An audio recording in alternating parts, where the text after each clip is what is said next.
Doctor Babasaheb आंबेडकरांचा.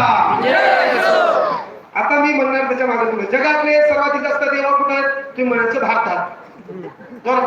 जगातले सर्वाधिक जास्त देव कुठे आहेत धर्म कुठे आहेत जाती कुठे आहेत क्रांतिकारक कुठे आहेत विचारवंत कुठे आहेत वक्ते कुठे आहेत कीर्तनकार कुठे आहेत प्रबोधनकार कुठे आहेत दलिंदर कुठे आहेत काय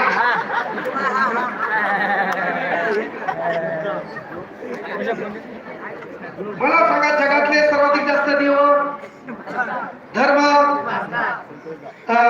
जाती क्रांतिकारक विचारवंत प्रबोधनकार वक्ते पण मी तुम्हाला विचारलं दलिंदर भारतातच गोरगरिबांना पैसा खाणारे भिकारचोट भारतात 1 लाख पगार असून शेतकऱ्याकडून 500 रुपये घेणाऱ्या भिकारचोट अवलादी भारतात बदल काहीच नाही.